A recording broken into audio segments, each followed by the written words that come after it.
warahmatullahi wabarakatuh. Anak-anak semuanya, apa kabarnya? Sehat? Mudah-mudahan anak-anak semuanya dalam lindungan Allah Subhanahu wa taala.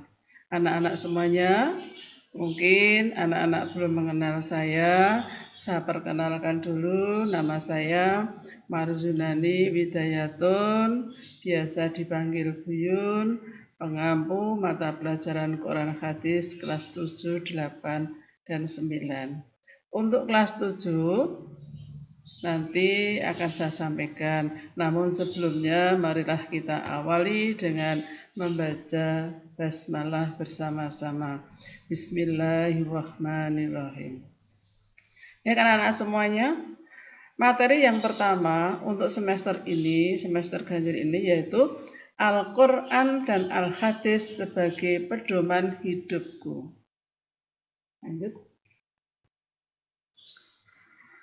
Sebelumnya kita harus mengetahui dulu apa yang namanya Al-Quran, baik itu dari segi bahasa maupun dari segi istilah. Pertama, Al-Quran ini dari bahasa Arab, dari kata qara'a yaqra'u Qur'anan, yang artinya adalah bacaan. Yang kedua, secara istilah, pengertiannya adalah Al-Quran adalah wahyu Allah yang diturunkan kepada Nabi Muhammad secara berangsur-angsur melalui malaikat Jibril, sedangkan membaca Al-Quran itu merupakan ibadah. Kemudian, posisi Al-Quran adalah sebagai sumber hukum Islam yang pertama dan utama. Keistimewaannya, Al-Quran itu memiliki beberapa keistimewaan, kelebihan dibanding kitab suci yang lainnya. Apa keistimewaannya dan kelebihan Al-Quran dibanding dengan kitab-kitab suci yang lainnya? 1. Al-Quran memuat kalam-kalam Allah yang menjadi pedoman hidup manusia sepanjang masa. Yang kedua, Al-Quran adalah sumber ilmu pengetahuan sehingga seluruh fenomena yang terjadi di alam semesta tidak akan pernah berlawanan dengan apa yang Allah ciptakan. Yang ketiga, Al-Quran diturunkan oleh Allah dengan suatu gaya bahasa yang istimewa, mudah, tidak sulit bagi siapapun yang memahaminya, dan tidak sulit pula mengamalkannya jika disertai dengan keikhlasan hati dan kemauan yang kuat. Lanjut. Sedangkan nama-nama lain Al-Quran itu mempunyai banyak sekali nama-namanya.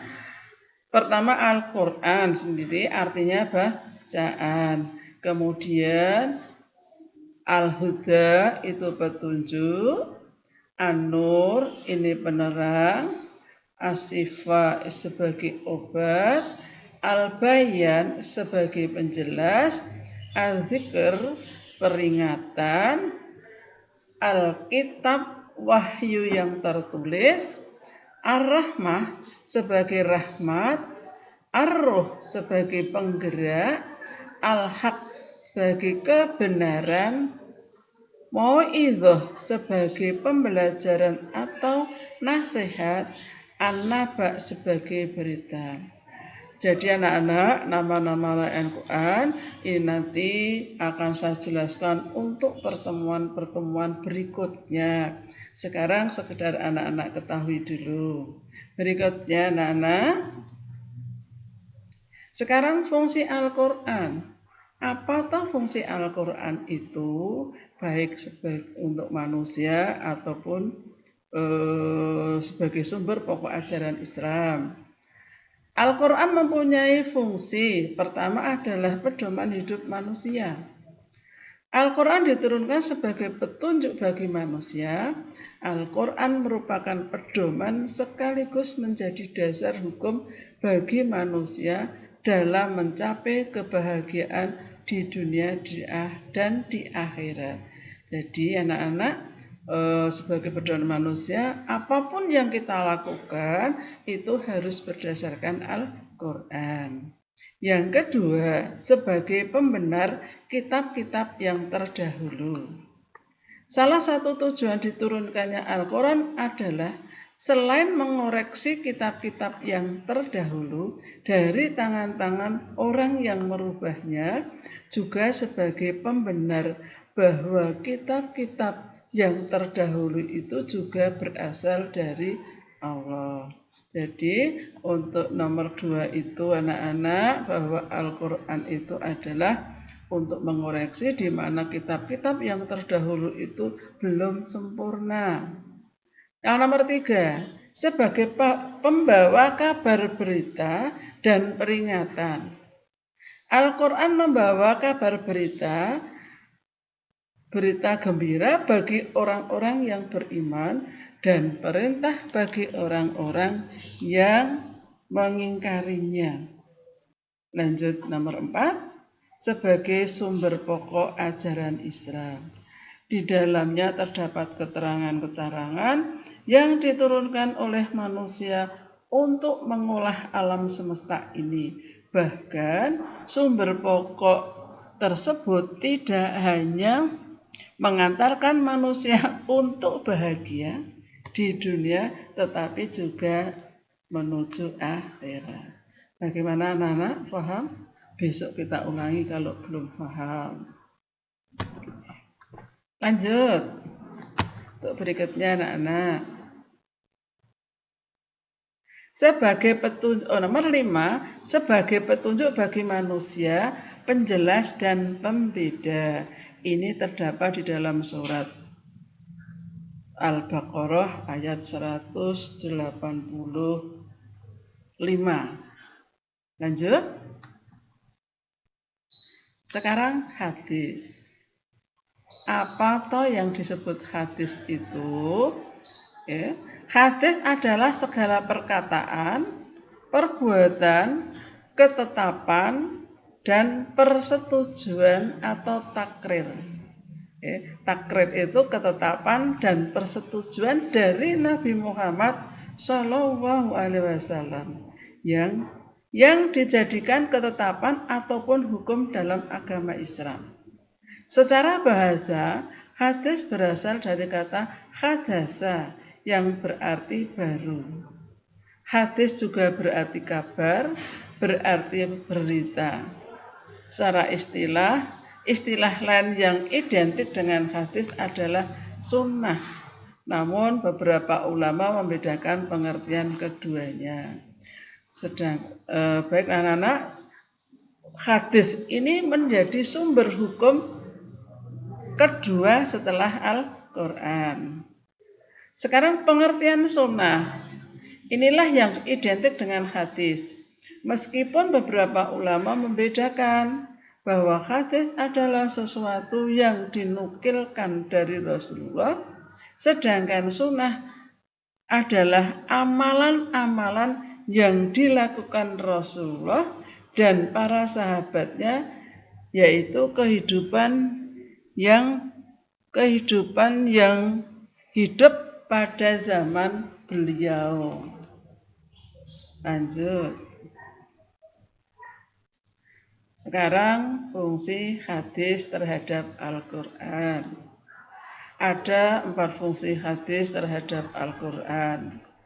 Pertama, hadis menguatkan hukum-hukum yang telah disebutkan di dalam Al-Quran. Contohnya, perintah bertakwa di dalam Al-Quran ada dalam surat Ali Imran. Banyak sekali Al-Quran menyebutkan perintah untuk melakukan sholat, namun tidak dijelaskan Saya ulangi, contoh perintah bertakwa ya. Di dalam Al-Quran banyak sekali perintah tentang bertakwa. Kemudian Rasulullah juga banyak menyebutkan tentang perintah bertakwa. Yang kedua, anak-anak, menjelaskan atau memerinci ayat-ayat yang sifatnya masih global, masih mujmal, atau masih umum. Contohnya, perintah sholat. Dalam surat Al-Jumu'ah ayat 78 disebutkan, surat Al-Hajj disebutkan bahwa di sana di Al-Quran itu disebutkan perintah sholat, namun belum dirinci atau belum dijelaskan. Maka fungsi hadis menjelaskan tentang misalnya tentang tata cara sholat. Yang ketiga, membatasi keumuman Al-Quran. Contoh, sholat Jumat itu wajib bagi setiap muslim. Namun ada 4 golongan yang boleh tidak sholat Jumat, yaitu orang yang sakit, anak kecil, wanita, dan hamba sahaya. Nomor 4, menetapkan hukum yang belum ada di dalam Al-Quran. Contoh, di dalam Al-Quran daging anjing tidak dijelaskan keharamannya. Di dalam Al-Quran hanya disebut bahwa liur anjing itu najis. Namun di dalam Al-Quran, kemudian Rasulullah menetapkan hukumnya bahwa daging anjing itu termasuk binatang buas yang bertaring. Maka Rasulullah menetapkan hukumnya menjadi haram. Bagaimana anak-anak? Sudah paham atau belum? Baik, sekarang cara memfungsikan Al-Quran dan hadis. Menjadikan Al-Quran dan hadis sebagai pedoman dalam kehidupan pribadi. Nomor 2, menjadikan Al-Quran dalam hadis sebagai pedoman dalam kehidupan rumah tangga. Nah ini ada keterangan sedikit bagaimana seorang ayah menurut hadis, bagaimana seorang anak, bagaimana seorang ibu dalam menerapkan dalam Al-Quran dan hadis. Nomor 3, hadis sebagai pedoman dalam kehidupan bermasyarakat. Contohnya gotong royong, menjaga lingkungan supaya aman misalnya. Yang keempat, hadis sebagai pedoman dalam kehidupan bermuamalah. Bermuamalah misalnya bagaimana kita berjual beli dan seterusnya. Ini hadis banyak sekali yang menerangkan tentang hal tersebut. Anak-anak semuanya, ini yang bisa saya sampaikan. Nanti kalau belum jelas, lain kali kita masih bisa bertemu. Kalau pandemi ini sudah berakhir, tapi jangan lupa anak-anak tetap harus menjalankan sholat, tunduk taat kepada orang tua. Pokoknya anak-anak tetap di rumah, belajar, manfaatkan waktu yang sebaik-baiknya. Sekian dulu. Wassalamualaikum warahmatullahi wabarakatuh.